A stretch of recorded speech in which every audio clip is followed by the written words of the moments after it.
Hi there, I'm Kim Sedgwick. And I'm Amy Sedgwick. And we are the co-founders of Red Tent Sisters. Today we're answering an Ask the Sister question. So someone wrote in and asked us, what are some natural things that I can do to reduce menstrual pain? And this is a great one for you, because you had the most horrible time as a teenager. I remember you staying home from school for like days. Yeah. It was terrible. Yeah. Yes, I have struggled with this for over 20 years, and once we got into this line of work, I discovered a bunch of tips that helped a lot, and then more recently, in the past year, I've discovered even more things that have helped, and now I've reduced it to nothing, which is like, amazing. So what are some of those things? Yeah, so some of the things I originally started with when I first started becoming a holistic reproductive health practitioner and learning about nutrients was really looking at the balance of fats in my diet. So it's a bit of a complicated thing to get into, which I won't do today, around prostaglandins and which ones are inflammatory and anti-inflammatory, but they're basically made from fats. In our society, we tend to eat a lot of the kind of fats that create inflammatory prostaglandins and not so many of the ones that are anti-inflammatory.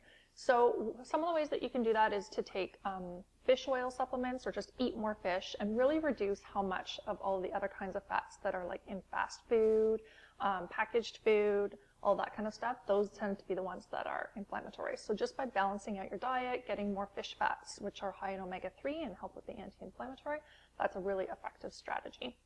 Another one is looking at nutrient deficiencies. So a really common cause of menstrual pain is actually a deficiency in magnesium, which is one of the muscles that you need for your uterus to basically be able to contract without causing pain. So whenever there's a part of your body that's having cramps, like even a leg cramp, menstrual cramps, it's usually because of magnesium deficiency. So taking a magnesium supplement can be helpful. You do want to talk to your holistic practitioner of some kind about dosage and all of that. So that's another one. And then a third one is iron deficiency is a very common cause of menstrual cramps. So a lot of women are iron deficient, and this is kind of a perpetual problem because when we're iron deficient, we tend to bleed more, and then when we bleed more, we become more iron deficient. So it's a little bit of a cyclical pattern. So get your iron levels tested. If they are low, look at getting a supplement again in conjunction with whoever is your healthcare provider.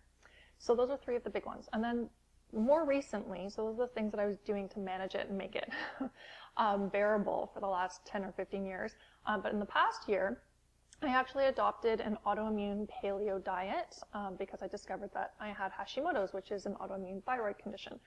And part of that diet is to eliminate alcohol, sugar, and dairy, which are three very inflammatory foods. And that has basically resulted in me having absolutely no menstrual cramps. And I've had many clients who have had similar success with reducing those kinds of foods that are inflammatory or adopting the entire autoimmune paleo, also known as AIP diet. So one thing I want to quickly mention is that autoimmune conditions are on the rise. There are over 100 different types. And there are some suggested linkages to things like endometriosis and all sorts of other menstrual irregularities that do cause menstrual pain. So sometimes if that's a symptom for you, it might be because you have an underlying autoimmune condition like celiac disease is an example that a lot of people know about because of gluten, Hashimoto's, the thyroid ones, but there's lots and lots of others. So if you have other symptoms of poor health, try to put it together, find a good practitioner who might be able to figure out what that connection is, and consider, looking into an autoimmune paleo diet that might help support your entire health function, not just your menstrual cramps. All right, awesome. Thanks so much for sharing those, Amy. We have lots more resources on our blog, also of course on our YouTube channel. You can also find us on social media. We're at Red Tent Sisters on Facebook, Twitter, and Instagram. Talk to you soon. Bye.